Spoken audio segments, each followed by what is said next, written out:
spent the last 20 years analyzing the global restaurant business from the inside out. I've studied the consumer habits and actions that feed this business every day. Innovation is found in places where few might look.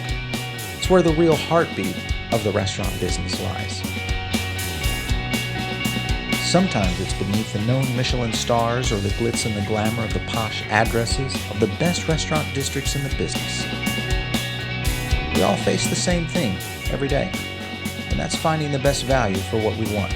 I'm Paul Barron, and this is my show, and I'm in search of amazing food, stellar service, and that unforgettable experience.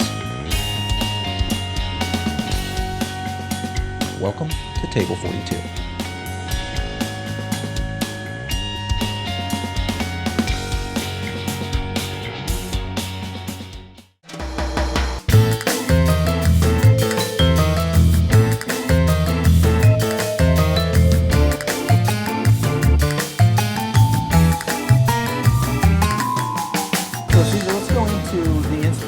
Behind the Federal.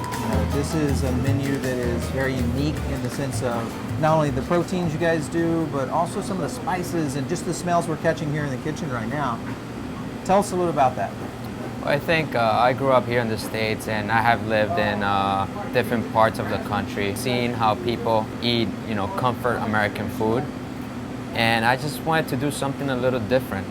Take that cuisine, but make it a little bit more interesting, but at the same time trying to use ingredients that the consumer can still relate to, and just kind of give it a little twist.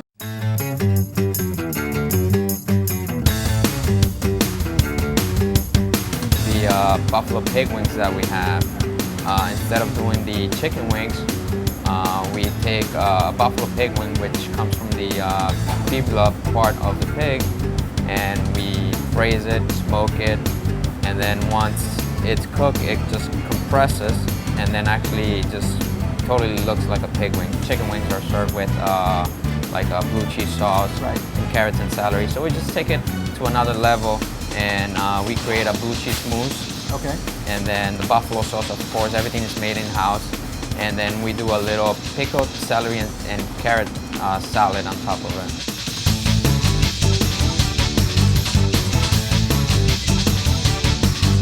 So the jarred duck, it's a take on a Thanksgiving dinner. A lot of times when you, for Thanksgiving, you have your sweet potatoes, your marshmallows, a little bit of turkey. So I kind of want to take that to another level, make it a little different. So I'm like, why not do this with duck? So get a duck rillette. A duck rillette is basically almost similar to a duck pate, and then serve this on a jar with the side of nice caramelized sweet potatoes, and then we make our own marshmallow fluff, and just that whole combination just take you, when you were a kid, just eating that Thanksgiving dinner, something comfort that you can actually relate to. Right. Yeah, now you guys actually started as a pop-up, you were telling me outside. That's kind of interesting that you've evolved so quickly as really one of the top shops here in Miami.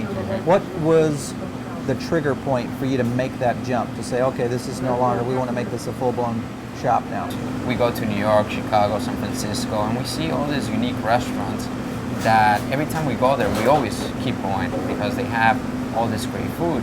And I'm like, why not do the same thing here in Miami? Bring some of that, some of those concepts that we don't have, that try to create that food culture that Miami kind of lacks, which right now it's kind of evolving. It's coming on the upscale. Right. So that's how the Federal came in place. We wanted to do a modern American food tavern where people can come, enjoy good food, sit down on a table, have some drinks, and then just enjoy a dinner.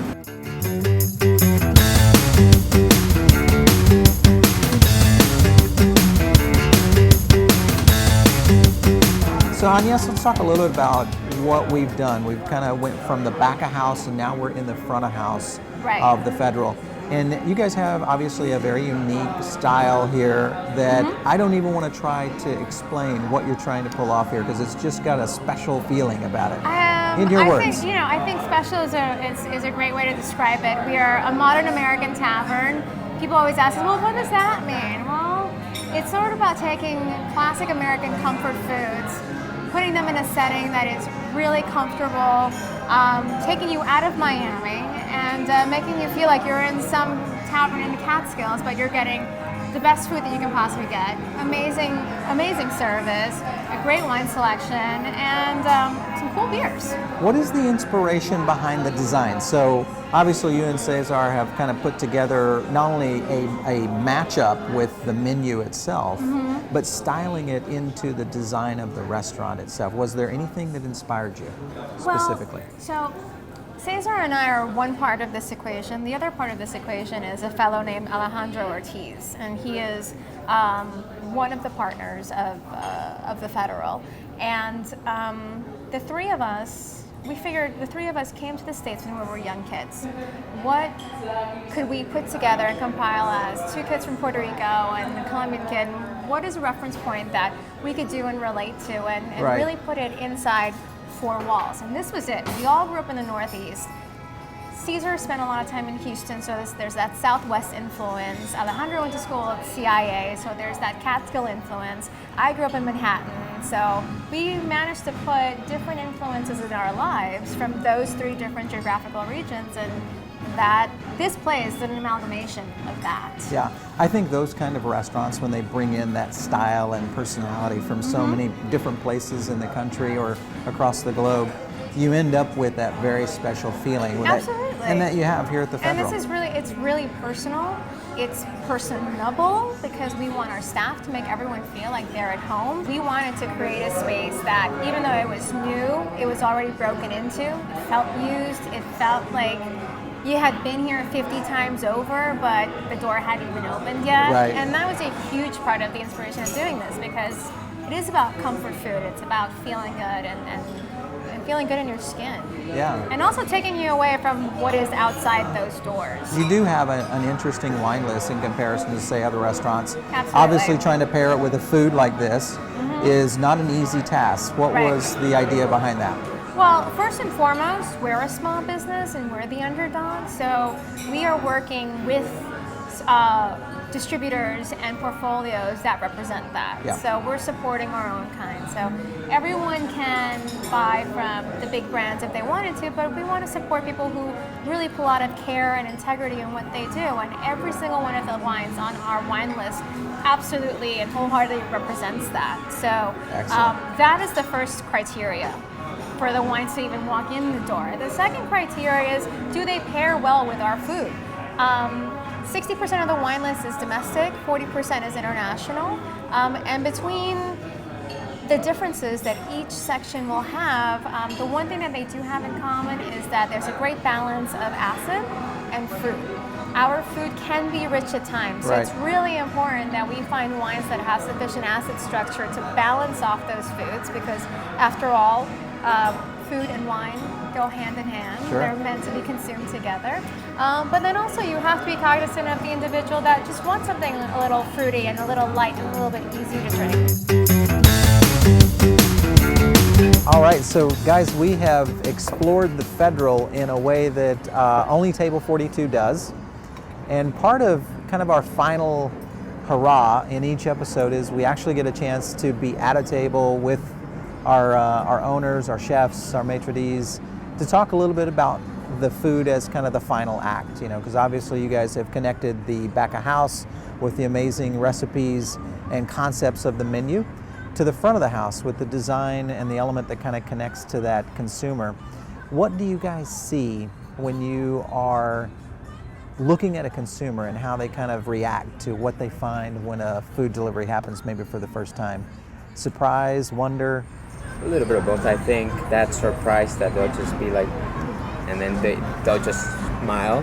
Sure. And then I think that that expression, that's what makes me happy. I'm like, okay, you know, we're doing something right. Yeah. People are enjoying the food. All of it kind of comes together for them. Right. Like the wheels are turning. Something surprising, like something they don't expect, and all of a sudden they just smile, like, oh, no, this is good. Yeah. Well, you guys have been great hosts tonight on Table 42, and a chance to do a toast real quick. Absolutely. And this beer is? This is a Due South Caramel Ale. It's a Florida beer. I like that. Cheers to you and the Federal. Thank you so much. Thank you for coming. You bet. And having us.